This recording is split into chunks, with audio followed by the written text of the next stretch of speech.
The question was asked in the ECET 2021 mechanical paper, and the question belonged to the topic engineering mechanics. So, a stone of mass in it at the end of string of length L is whirled in the vertical circle with a constant speed. The tension in the string will be maximum. So when the stone is being tied, and then this is executing circular motion.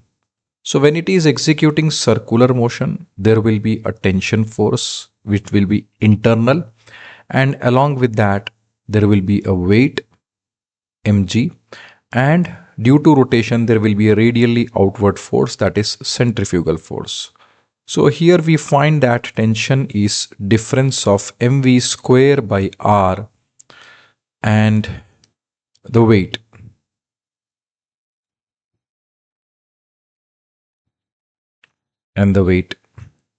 So when it is at the bottom, the tension is upward, weight and centrifugal force are downward. So in this case, the tension will be minimum or maximum, I mean to say, that is mv square by r plus mg. So for the top, it will be least, and at the bottom, it will be maximum. And when it is on the sideways, the tension will be equal to centrifugal force. Okay. So as per the question, the answer is at the bottom of the circle,